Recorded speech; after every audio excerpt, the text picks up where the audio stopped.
자, 안녕하세요. 네, 비단길 캡틴입니다.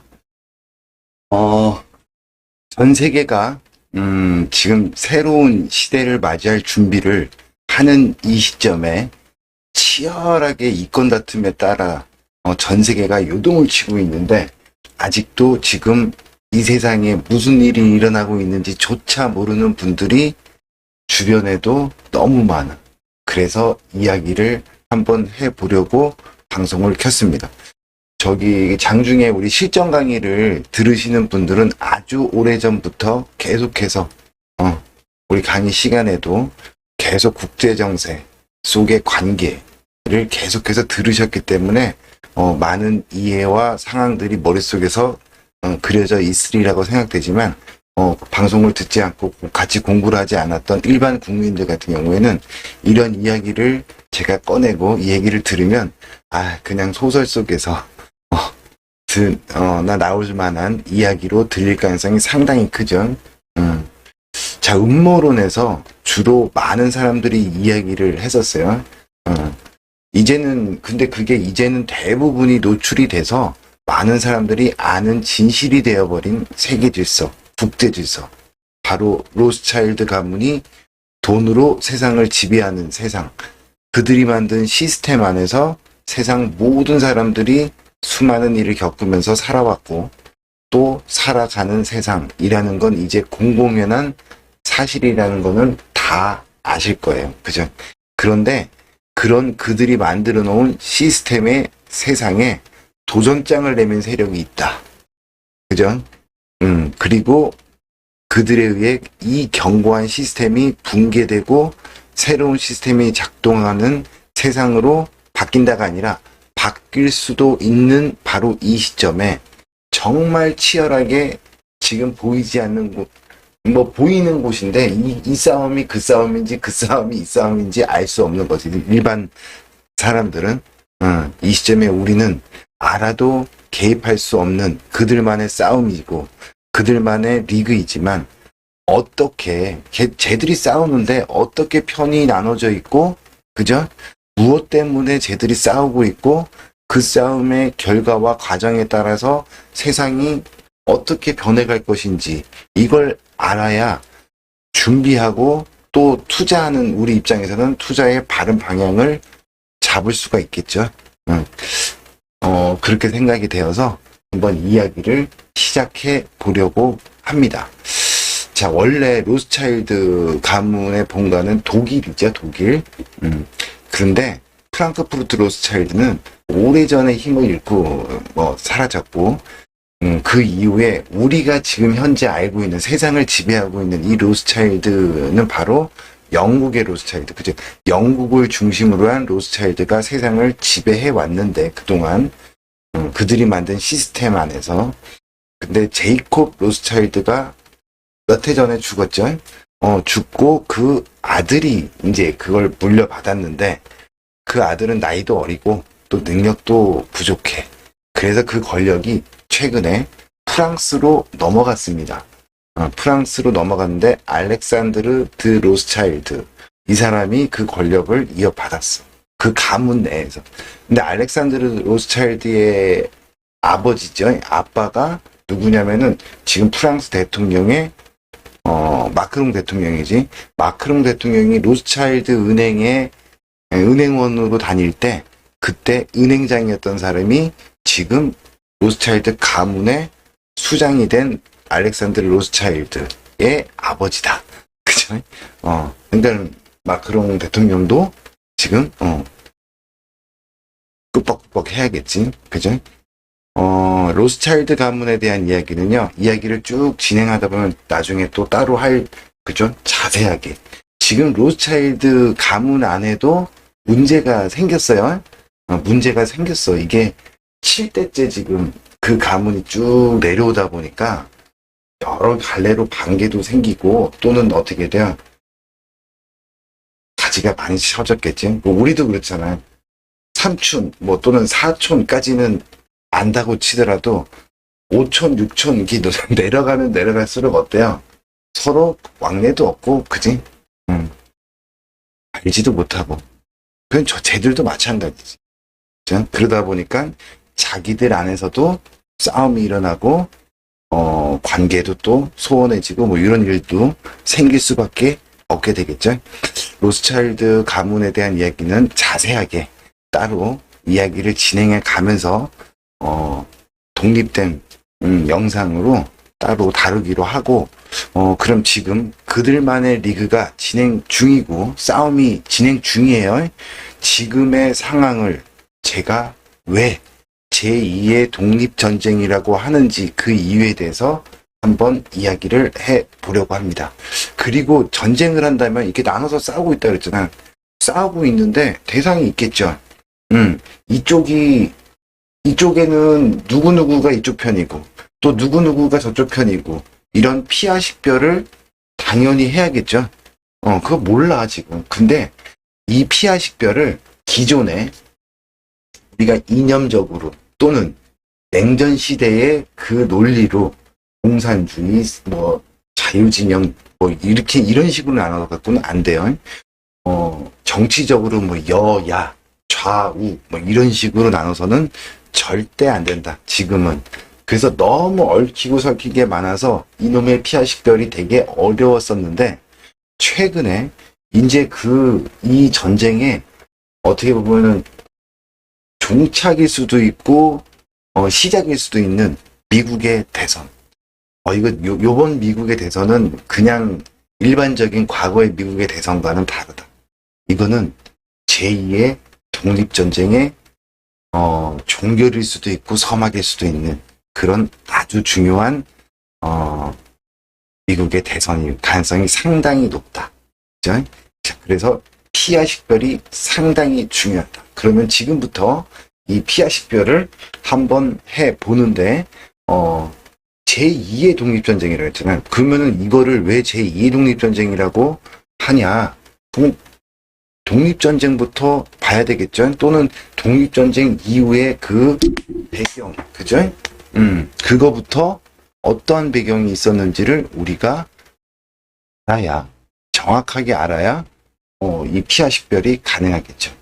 자, 지금 화면에 보면은, 요렇게, 지도가 하나 놓여져 있어요. 자, 대영 제국이 탄생하기 전에, 대영 제국의 탄생 배경에는 누가 있을까요? 해적이 있었다. 해적이 대영 제국의 탄생을 도와줬다. 그 대영 제국 이전에는 스페인의 무적함대, 그죠? 1492년이죠. 1490년 미대륙을 발견한 이후에, 스페인과 포르투갈의 상선들이, 약탈하고 수탈하러 다니던 여기죠. 포르투갈, 스페인. 네? 여기서, 요렇게. 네? 요게, 스페인과 포르투갈의 상선들이 무역 항로입니다. 여기가. 이 대륙을 발견한 이후에. 그죠? 그래서 어떻게 해요? 잉카 제국 또는 아즈텍 제국에서 약탈한 금, 이런 것들을 갖다가 어떻게 해요? 운반하던 항로죠. 요 항로가 바로 보물선의 항로이기도 하죠. 우리가 영화나 만화나 이렇게 뭐 봐왔던, 책으로 봐왔던 또는 영상으로 봐왔던 그 보물선의 항로가 바로 여기다. 그죠? 그래서 바로 여기에 해적들이 많았지. 그죠? 우글우글 했었죠. 여기가 지역이 뭐예요? 그래서 저희 카라비안이잖아요. 카라비안 해적이란 이야기가 나오기 시작합니다. 왜 나왔냐? 여기가 바로 카라비안이기 때문에. 여기엔, 요 지역에 쿠바를 중심으로 한 무역 항로의 중심지였죠. 요 지역에는 어때요? 수많은 조그만 섬들이 있어요. 그죠? 여기 수많은 섬들이 있는데 해적들이 그 섬 근처에 이렇게 숨어 있다가 스페인 상선들이 딱 수탈해가지고 어떻게, 금 가지고 이렇게 이제 자기네 나라로 가려고 할 때 해적질을 하지요. 상선을 공격하지요. 이 카리비안 해적들이 바로 영국이랑 긴밀하게 관계를 맺고 교류를 했었다. 그래서 대영제국 탄생의 배경에는 해적이 있다라고 이렇게 얘기를 하는 겁니다. 당시 대표적인 해적이 바로 요 사람이야. 프란시스 드레이크라는 이렇게 생긴 사람입니다. 당시 대표적인 해적이에요. 이 사람을 한번 볼게요. 대강 보면은 이 사람은 영국의 군인 나오죠. 해적과 대표적인 해적이요. 근데 영국의 여기 봐봐. 영국의 군인. 해적인데 영국의 군인. 그러니까 대영제국의 탄생과 탄생에는 해적이 있었다라는 얘기가 이제 슬슬 연결이 되죠. 군인이고 탐험가이자 전설적인 해적이다. 해적이 영국의 군인이래. 이것도 뭐예요? 그냥 일반 군인이 아니라 중장이야. 중장. 해군 중장 계급이. 별이야 별. 자, 어찌됐건 간에 영국의 군인 출신인데 해적이다. 영국 군인으로 이런 거야. 스페인이 수탈을 해가지고 이렇게 가는 상선이 가는데 영국 군대가 어떻게 돼? 그 상선을 공격해서 금을 뺏으면 어떻게 돼요? 이거는 문제가 되겠죠. 국제적인 외교적인 문제가 발생할 수밖에 없잖아. 그쵸? 그래서 어떻게 해요?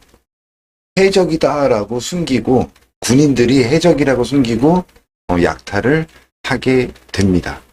그래서 해적의 모습을 띠고 약탈을 한 거예요. 자, 또 계속 볼게요. 무슨 일이 있는지. 군인이고 해적이었다. 그죠? 자, 그 다음에 세계 일주에 성공을 했다. 마젤란에 이어서 세계 일주에 성공했다라는 얘기가 나오죠. 그 다음에 칠레어에서 이런 것 사건, 영국 해적사의 전설과 같은 사건으로 평가되고 있고, 해전에서 스페인 무적 함대를 물치는데 공을 세워서 국민적인 영웅이 됐다. 그 전에 이거 보세요. 뭐라 그래? 1581년 엘리자베스 1세로부터 기사자기를 받았대. 해적인데 기사자기를 받았대. 이게 무슨 얘기일까요? 해적이 엘리자베스 1세로부터 기사자기를 수여받는데 이건 영국 왕실에서 해적을 암묵적으로 지원해줬다? 아니면은 인정해줬다? 대놓고, 그지? 요 얘기가 되는 거지. 그렇게 영국 해적들이 스페인 상선을 약탈하면서 영국 황실하고 수탈했을 거 아니에요? 약탈한 거를 갖다가 어떻게 해요? 영국 황실에 어떻게 조금 주기도 하고 나눠 먹기도 하고 하지 않았을까? 그지? 그리고 마젤란에 이어 세계 일주에 성공했다. 이런 얘기가 나오잖아요. 당시에 이제 금 이런 것들도 약탈하고 했지만은 미대로 발견하고요. 저 스페인과 포르투갈의 상선, 그죠? 얘네들이 후추 또는 카카오, 홍차 이런 것들 있잖아요. 그런 것들을 갖다가 어떤 루트로 어디서부터 어떻게 가져오는지 그 루트를 얘네들이 철저하게 숨겨왔어. 그래가 그거를 찾아내기 위해서 어떻게 해요? 이 사람이 프란시스 드레이크가 어떻게 했냐면 마젤란에 이어서 두 번째로 세계 일주를 하면서 그 유통 루트 요것들을 찾아냅니다. 그래서 두 번째로 세계 일주를 하게 된다. 그치? 이 프란시스 드레이크라는 사람이 주 활동 지역이 어디였냐? 영국 왕실 정부와 이 해적은 아주 긴밀한 관계였다라는 게 제 얘기가 아니라 지금 백과사전이잖아요. 위키 백과에 나오는 거잖아. 그쵸? 나오는 내용을 갖고 종합적으로 해석을 하니까 이런 해석이 되죠. 이 사람, 프란시스 드레이크가 활동했던 주 활동 지역은 바로 여기예요. 이 사진만 보세요. 버뮤다 삼각지 하면 되죠. 마의 삼각지라고도 부르죠. 버뮤다 삼각지. 버뮤다를 중심으로 해서 마이애미, 그 다음에 푸에르토리코, 여기를 이렇게 찍어서 이었더니 어떻게 돼요? 여기 버뮤다 삼각지. 이곳이 마의 삼각지라고 불리는 이유는 유난히 잦은 비행기와 배 사고가 일어났기 때문인데, 사고 후 시체나 배, 비행기의 파편도 발견되지 않아 마의 바다라는 별칭을 얻기도 했다. 이 역에서 잦은 사고는 우연에 의한 것이라고 결론 났지만 여전히 많은 이가 이곳을 미스테리아 마의 삼각지로 여기고 있다. 옛날에는 그랬어. 근데 우연히도 이 지역에 누구의 주 활동 무대를 했어요? 이 사람. 이 사람. 해적. 이 사람의 주 활동 무대가 여기였던 거예요. 여기. 여기서 근데 이상한 일들이 자꾸 일어났죠. 근데요, 또 이거야. 요즘에는 이 지역에서 크게 뭐 사람이 사라지면 비행기가 뭐 이런 일이 벌어지진 않잖아요. 그죠? 그런 일이 없어. 예전에 만드는 얘기라는 거지. 그러니까 어떻게 해요? 이 지역에 오지 말아라, 이 얘기요. 이 지역에, 이 위험한 지역이다. 여기 오면은, 비행기가 추락해도 파편도 안 나오고, 사람도 사라지고, 이상한 일이 자꾸 벌어지니까, 이 지역에 소문을 내서 어떻게, 오지 마라. 뻥이란 얘기지. 이 삼각지의 지점들이 바로 어디예요? 마이애미, 버뮤다, 푸에르토리코. 바로 조세 회피죠. 그리고 미국과 관련 있는 조세 회피죠. 바로 이 지역에 누구야? 아까 그 프랜시스 드레이크 같은 이 해적들의 후손들이, 그죠? 후손들이 어떻게 해요? 카지노, 조세 회피처 이런 것들을 만들어 놓고 여기서 장사를 하고 있는 지역이다. 이 사람들이 바로 지금의 누구를? 트럼프를 후원해주는 세력들입니다. 그러니까 결국엔 뭐야? 캐리비안 해적들의 후손들이 지금 미국 내에서 지금 자리를 잡고 있는데, 그 사람들이 바로 지금의 트럼프를 후원해주는 세력들이다. 이렇게 보시면 되겠죠. 15세기에 스페인을 물리치기 위해서 영국은 어떻게 해적을 육성한 거지. 어떻게 보면. 그리고 지원도 해줬겠죠. 무기나 이런 것들을. 그지? 영국 군인으로서 스페인 상선을 치면 안 되니까. 자, 그 과정 속에서 캐리비안 해적들이 무시 못할 세력으로 성장하게 됩니다. 이렇게 나쁜 방법의 사업으로 돈을 번 이 해적들이, 이 해적들의 자손들이 세력 확장을 위해서 어디다가 투자를 해? 하버드 대학, 예일 대학교 같은 교육에 또 투자를 하기도 합니다. 그리고 또 뭐를 해요? 노예무역을 하죠. 흑인 노예제도 같은 것을 가져와서 바로 가져온 게 바로 해적들이라고 보시면 되겠죠. 자, 그 근거가 이런 거. 엘리후 예일이라는 사람이 있어요.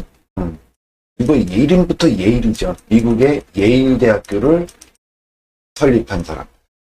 설립을 자기가 한 게 아니라 설립할 수 있게끔 돈을 대준 거지. 네? 그리고 또 어디다가 돈을 대요? 하버드 대학교. 그리고 엘리후 예일도 결국엔 뭐예요? 누구예요? 직업이 해적. 나쁜 짓도 많이 했지. 그죠? 그래서 예일 대학교, 이거 잘 기억해 두세요. 예일대, 그 다음에 하버드대. 여기는 누가 만든 거야? 해적이 만들었고요. 해적의 후손들에 의해서 키워졌고, 그리고 지금 성장해 있고요. 해적, 되게 캐리비안 해적, 되게 중요한 포인트입니다. 그죠? 자, 그리고 이들이 여기도 보면은 뭐 인도에 가서 뭐 노예 제도를 뭐 어쩌고 저쩌고 뭐 인도의 노예 제도와 관련되어 뭐 어쩌고 이런 얘기가 나와. 노예도 이제 얘네들이 갖고 온 거야. 노예 제도도. 그죠? 자, 노예 무역을 하게 되는데 흑인 노예 제도 같은 것들도 바로 이 해적들이 갖고 온 거죠. 처음에는요, 얘네들이 해적이었잖아요. 노략질을 막 했잖아요.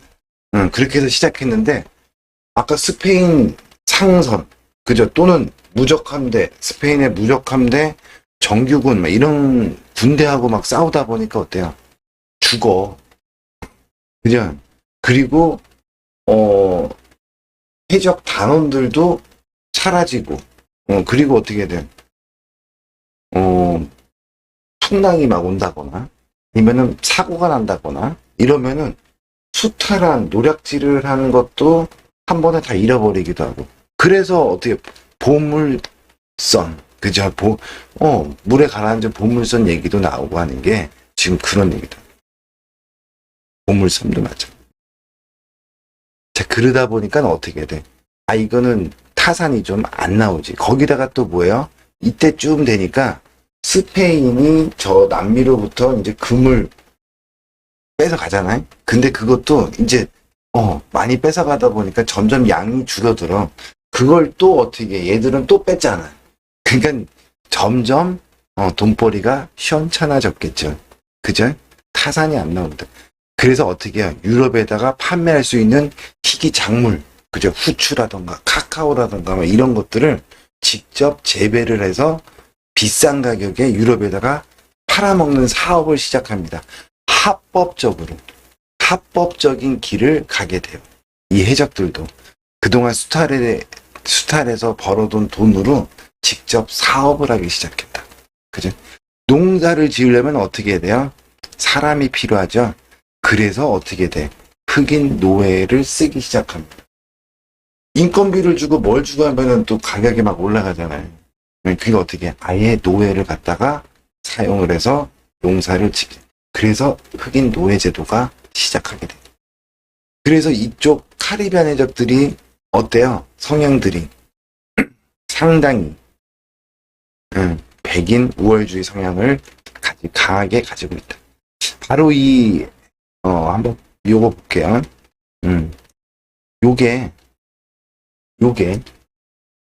요 마크가 이게 3, 2, 뭐 이렇게 돼 있잖아. 이게 뭐예요? 우리 뭐 영화 같은 거나 이런 거 보면은 해적 깃발 뭐 이런 거 해골바가지 이렇게 돼 있잖아. 그쵸? 이게 바로 예일대학교의 비밀 조직 스컬앤본즈의 심볼이죠. 비밀 조직도 있었어. 스컬앤본즈라고 오픈되어 있는 거예요. 거기에 심볼이 요거야. 해적의 깃발에 있는 그림하고 예일대학교 그 엘리트들의 비밀 조직 스컬앤본즈의 심볼이 카테의 모습이 왜 그럴까요? 같은 애들이니까. 그죠? 뿌리가 같기 때문에 그렇죠? 그래서 영국과 캐리비안 해적은 원래 같은 편이다. 이제 해적 얘기를 뜬금없이 왜 하지? 라고 하실 거예요. 그거는 이제 다음 편에 얘기를 계속 듣다 보면 이해가 가십니다. 그리고 해적들이 그 돈으로 뭘 했다? 예일대학교, 하버드 같은 것들을 지원하고 설립하고 만들었다. 인재를 양성했다. 그리고 노예제도를 받아들여서 직접 사업에 뛰어들었다. 그리고 뭐예요? 대영 제국이 만들어지기 전에 영국과 캐리비안 해적은 원래 같은 편이었다. 이게 핵심이야. 지금 오늘 얘기. 그리고 나서 이제 다음 편에 얘기를 들어보고 또 그 다음 편 얘기를 들어보시면 쭉 이어지면서 지금의 이 현실의 사태가 딱 이해가 되시리라고 생각이 됩니다. 자, 1편 여기서 마치도록 하겠습니다.